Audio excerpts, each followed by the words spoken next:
रामदेव के बयान पे क्या कहेंगे? मुसलमान 5 टाइम नमाज पढ़ते हैं और मुसलमान आतंकवादी और अपराध करते हैं। कि कुरान में आयतें हैं और सूरे हैं, आप पढ़िए, उसमें अल्लाह पाक ने फरमाया है कि कोई किसी को जबरदस्ती नहीं कर सकता। अगर राई मतलब चींटी के बराबर भी शंका है इस्लाम में तो दाखिल मत होना, ये कुरान कहता है। इस्लाम तो तलवार की नोक पे फैला ना, ऐसा तो कहा जाता है ना। अगर इस्लाम तलवार की नोक पे पहुंचता तो हजरत मोहम्मद साहब उसी वक्त मक्का मदीना खत्म कर चुके होते जिस वक्त उनको पर पत्थर मारे गए। इस्लाम फैला है तलवार की नोक पे नहीं, कुरान पे, हदीस पे, हजरत मोहम्मद साहब की जीवन पे। बेशर्मी भाजपा से फंडिंग लेके आओ, तुम बेशर्मी करने आए हुए हमारे ऐसे हिंदुओं को बौखलाने आओ, लवाने आओगे। चलो वहाँ रोड पे आओ, निकालो अमित शाह के बेटे को, अमित शाह के बेटे को निकाल, राजा सिंह के बेटे को निकाल, चिल्ला तलवार। वो उनके बेटे बेसियाई चेयरमैन और विधायक और सांसद बनेंगे, हमारे बेटे राम के लिए और मुसलमानों को काटेंगे। मोदी जी देश के बेटा, ये लोग धर्म के बेटा, हम लोग क्या है पाकिस्तान के बेटा। इनको किसान खालिस्तानी दिखता है, पंजाबी खालिस्तानी दिखता है, मुसलमान आतंकवादी दिखता है। इबलीस को दिक्कत है नमाज से, इबलीस को दिक्कत है नमाज से।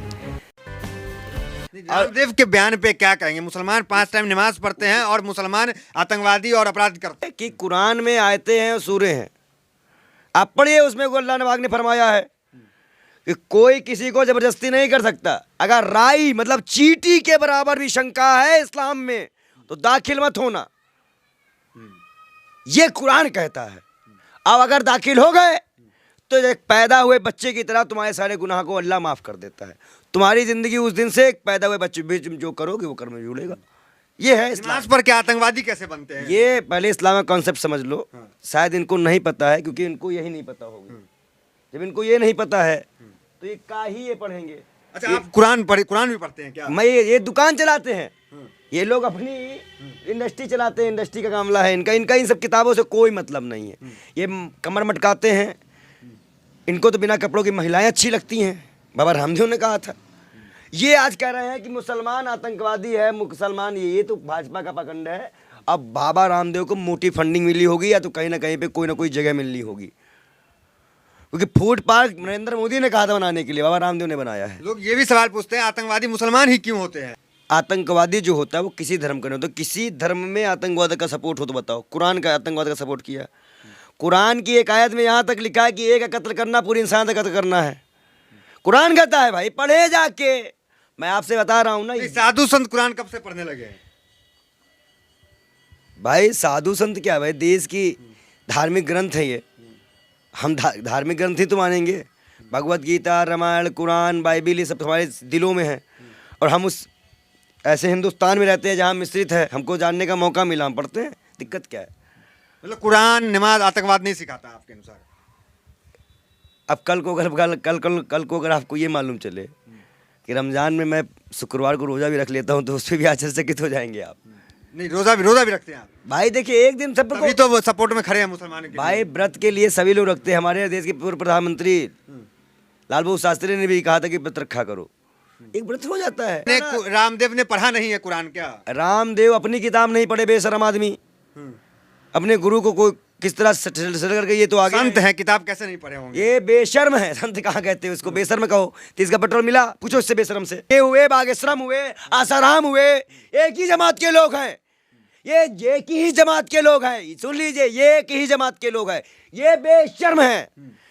आप मुस्लिम हितैषी हैं? अच्छा, ये 30 का पेट्रोल दिला के 110 का पेट्रोल हिंदू को दिला रहे हैं, ये हिंदू हितैषी हैं। अंकिता बिना एक्स्ट्रा सर्विस मांग रहे हैं, नहीं बोली निकली, हिंदू हितैषी हैं। मुसलमान लव जिहाद करते हैं, लव जिहाद करते हैं। ये बोले भाजपाइयों को, नमाज पढ़ते हैं, लव जिहाद करते हैं। ये भाजपाइयों को बोले, कन्हैया कुमार को मारने वाला भाजपा का बूथ एजेंट निकला था और उसे मुसलमान कह के प्रताड़ित किया गया था। मुसलमान नहीं था, वो भाजपा का एजेंट था। मुसलमान कभी ऐसी हरकत नहीं करता, ना हिंदू करता है। हिंदू में भी भगवान राम का चरित्र जो पढ़ा होगा कभी तलवार नहीं उठाएगा, वो प्रेम से, जब तक अति ना हो जाए। इस्लाम तो तलवार की नोक पे फैला ना, ऐसा तो कहा जाता है ना। अगर इस्लाम तलवार की नोक पे पहुंचता तो हजरत मोहम्मद साहब उसी वक्त मक्का मदीना ख़त्म कर चुके होते जिस वक्त उनको पर पत्थर मारे गए थे। शांति से सुनो, जब उनके ऊपर पत्थर बरसाए गए थे ना, उनके पैरों की जूती तक में खून भर गया था, तभी इस्लाम ख़त्म कर देते वो।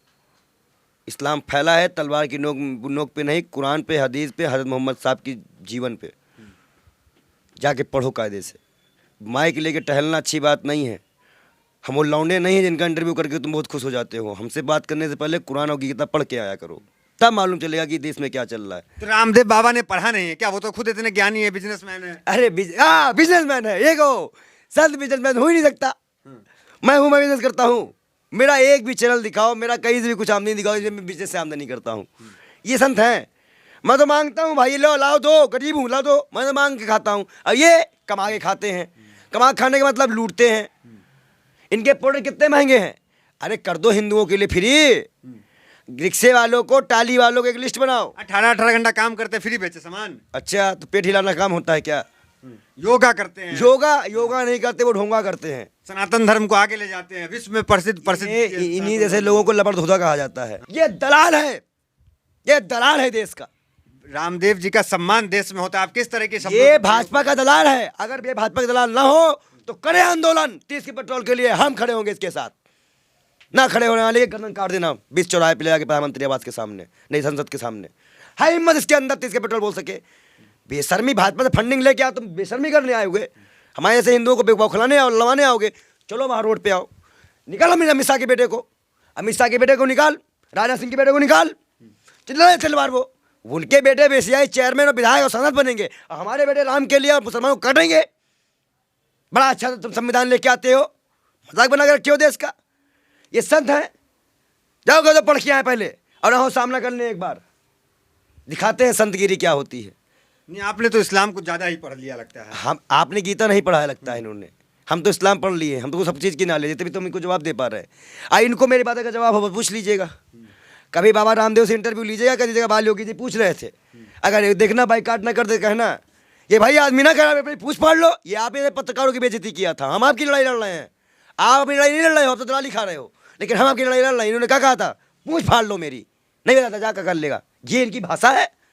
एक ठो आया है पाखंडी 27 साल का लौंडा, वो बताएगा धर्म, वैदिक धर्म हम लोग को बताएगा कि क्या होता है हिंदू धर्म। बागेश्वर धाम की चर्चा उस पे कोई सवाल पूछ लिया तो हिंदू धर्म सवाल पूछ लिया। अरे बेशर्मो, तुम कब से सनातन धर्म हो गए? एक व्यक्ति धर्म होगा? ये तो व्यक्तिवाद, ये तो मालूम है एक व्यक्ति व्यवस्था संभाली जा रही है यहाँ पे। मोदी जी देश के बेटा, ये लोग धर्म के बेटा। हम लोग क्या हैं, पाकिस्तान के बेटा हैं? हम लोग पाकिस्तानी हैं, मुस्लिम परस्त हैं आप। क्या मुस्लिम परस्त? इस देश से मुसलमान का हक नहीं है, ईसाई का हक नहीं है। इनको किसान खालिस्तानी दिखता है, पंजाबी खालिस्तानी दिखता है, मुसलमान आतंकवादी दिखता है। हम लोग साले क्या दिखते हैं इनको? साले बहनोई दिखते हैं इनको हम लोग। तो साले कौन है? साले तो ये सब हैं। जिज्जत मुख्तार अब्बास नकवी से नवाज हुसैन है, पैर छूते नहीं है, पूछो। ये अगर वो आतंकवादी हैं तो पूछो, इससे कहो कि डायरेक्ट नाम ले मुख्तार अब्बास नकवी का कि मुख्तार अब्बास नकवी आतंकवादी है कि वास्तव में नमाज पढ़ता है। बोले सुब्रमण्यम का स्वामी का जो स्वामी है, उनका दामाद आतंकवादी है। पवन तोगड़िया का दामाद आतंकवादी है, अशोक सिंघल। अरे इनके कैसा बयान दे रहे आतंकवादी जैसे सब क्या बोल रहे हैं आप? तो जब ये बोलते मुसलमान ही तो आतंकवादी है ना, तो जब मुसलमान से भाजपा के नेता लोग बेटी बहू ब्याह जाती है, तब वो आतंकवादी नहीं होता है क्या? तब भी तो आतंकवादी होगा। वसीम रिजवी को आतंकवादी को हिंदू से मुसलमान बनाया गया, ओ मुसलमान से हिंदू बनाया गया। वसीम रिजवी आतंकवादी नहीं था क्या जैसा खतरा हुआ था? हमारा खतना भी नहीं है, हम देश के लिए काम नहीं करते। इतना चिढ़ है इनको। लेकिन सनातन धर्म का प्रचार प्रसार आप नहीं करते जिस तरह बाबा रामदेव करते हैं, बाकी लोग करते हैं। भैया हम झूठ नहीं बोलते हैं, सनातन धर्म हमको जो सिखाता है हम करते हैं। तो हमको एकता की बात करने दो, हम सबको जोड़ के रखते हैं। जितना इनको नफरत फैलाने के लिए लोग नहीं जानते हैं, उतना हमें प्यार फैलाने के लिए लोग जानते हैं। हमारी दिशा निर्देश दिशा बिल्कुल सीधी है कि हमें देश में नफरत नहीं चाहिए। ये संत हैं, इनको पाखंड बनाने का फर्क नहीं है। आप बताइए, कोई संत आशीर्वाद देता है देश में शांति, सद्भाव, एकता की बात करता है? बताइए, बयान बाबा रामदेव के बयान के बाद क्या लगता है, नमाज जो है वो नहीं पढ़नी चाहिए क्या? क्योंकि वो कह रहे हैं आतंकवादी बनते हैं नमाज पढ़ते हैं। इबलीस को दिक्कत है नमाज से। हाँ? इबलीस को दिक्कत है नमाज से। वो सूरा नंबर 10 आयत नंबर 99 पढ़ लेना चाहिए कि अगर कुरान की सूरा नंबर 10 कुरान की कि उसमें साफ लिखा है कि अल्लाह इसे चीज़ समझाते हैं अपने बंदों को। ये मैं चाहता हूँ सब लोग मुसलमान बन जाते, सबको बना देता मुसलमान में, लेकिन क्या तुम ज़बरदस्ती करोगे मुसलमान धर्म में आने के लिए? इसीलिए इस्लाम में एक कॉन्सेप्ट और भी है कि अगर चींटी के बराबर भी शंका है इस्लाम को लेकर या उसकी बातों को लेकर पहले पूरी तरह स्टडी कर लो और फिर दाखिल हो। जब दाखिल हो जाओगे और फिर भी कोई टोकाबंदी नहीं होती है, नमाज पढ़ोगे तो खुद ही अपना पाओगे। जैसे कोई ये क्या कह रहे थे, चींटी के बराबर शंका हो मतलब कोई भी संदेह हो कि इस्लाम में इतनी भी संदेह, चींटी के बराबर भी संदेह हो, तुम मत आना इस्लाम में।